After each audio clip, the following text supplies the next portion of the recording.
Now this is a fine-tuned first-person shooter. It's very well programmed. It's a problem that Trespasser has that this one doesn't. Because you're probably thinking, well, DeoGenZ, Trespasser 2, oh, come on, doors, don't close on me. I was just trying to use you as a shield. Now I gotta roll up into a ball again. Like an armadillo. Armored dildo. But, you know, yes, Trespasser gives you the sense of being alone on a desolate island, and that's cool.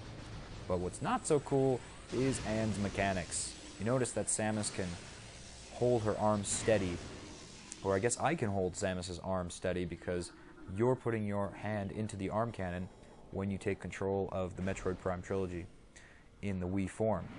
And that's something I always wish that Nintendo would come out with. I mean, for all the stupid peripherals they come up with, like the Wii Speak that was only used with 1 or 2 games, and the Perfect Shot, no, that was a Nico product.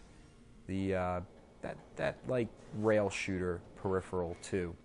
I always wanted them to come out with an arm cannon peripheral, something to steady your shot, but would be looking like Samus's arm cannon. I mean, there's been mock-ups of the plastic portal gun.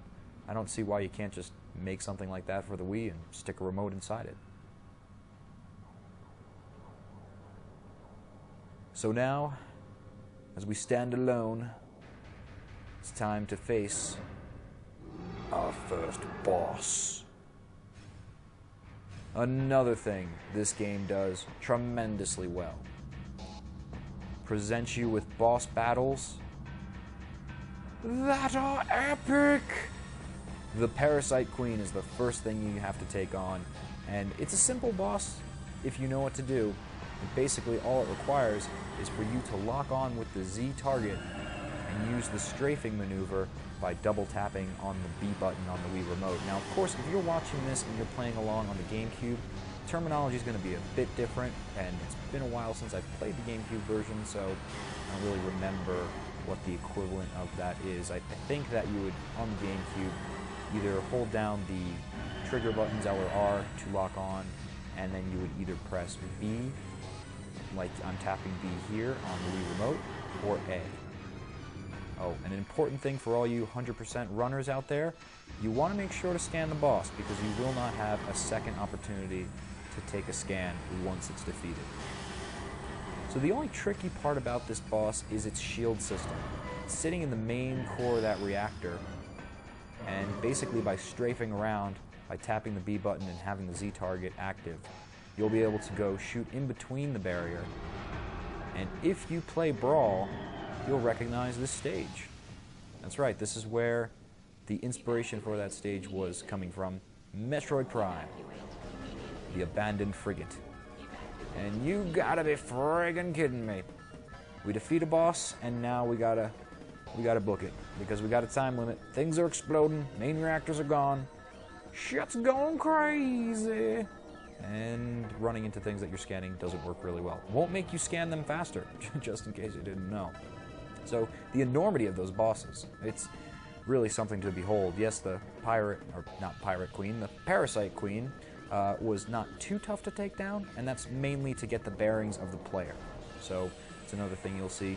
Aha, deactivate the turret system, fuck you, I'll kill you anyway, so it doesn't shoot us down the hall. Whoa! Experiment's gone awry. Thankfully it's on our side and it took out the pirates for us. That was convenient. Oh, but not this one. Hello, ugly. Man, look at its eyes. It's going crazy.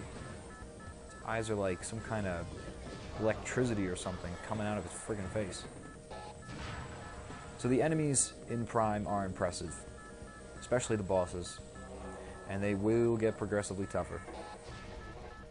It wouldn't be fair if they gave you a brutal boss that was Kaizo-esque for the first part of this game. You've got to focus enough on escaping this hellhole before it blows. Forget about actually defeating a super tough enemy.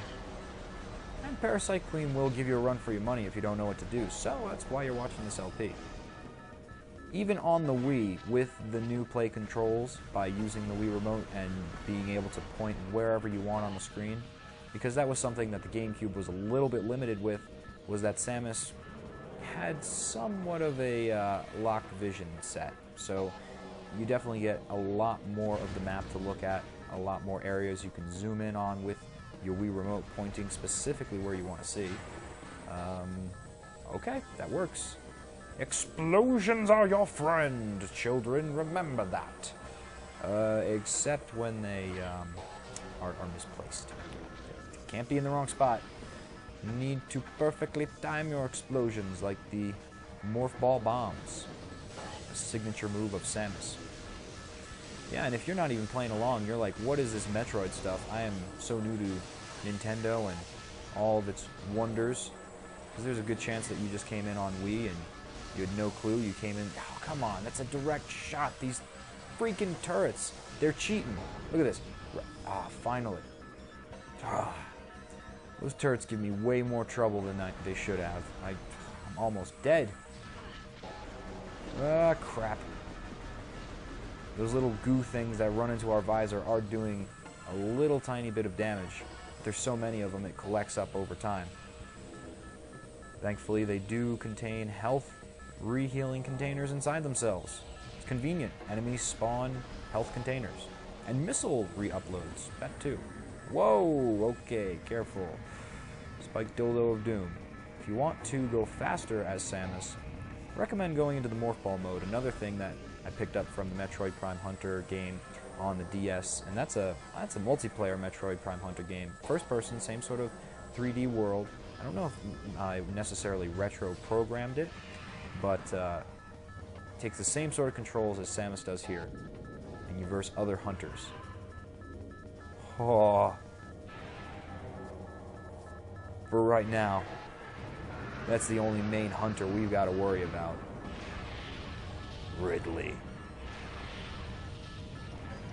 Another infamous character from Samus's past. If you know a lot of the Metroid lore, you'll know that it was Ridley... Oh, come on.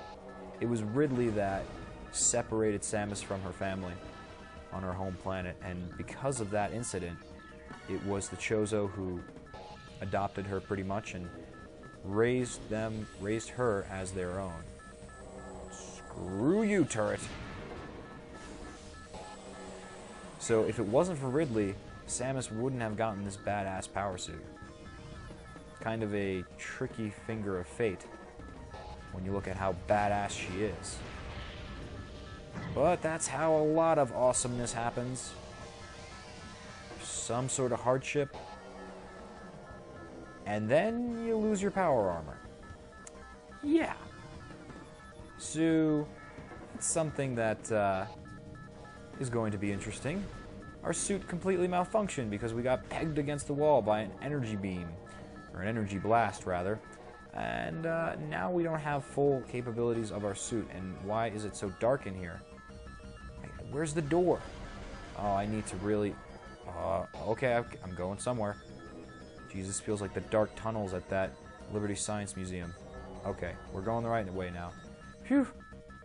In a frantic hurry because of the music, and the timer's going, and it's too dark on my TV. Oh, next episode of this game I have to record will be with higher brightness on my television. It's the only thing. You switch TVs, you switch resolutions. Last time I played the trilogy, it was on a tube TV. Now it's on this fancy flat screen with HD graphics apparently, but now it's too dark. It's too HD and good for me! Well, Wii isn't HD, but it is enhanced with component cables slightly.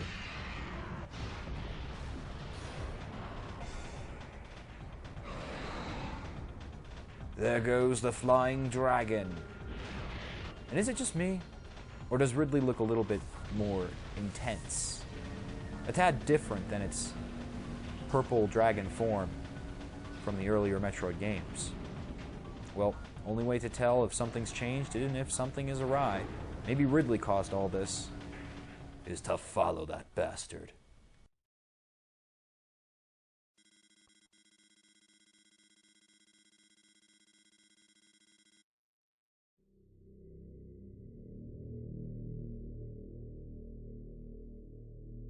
Beginnings. Our sanctuary grows by the day. We Chozo know much of technology, but we have chosen to leave it behind on this journey.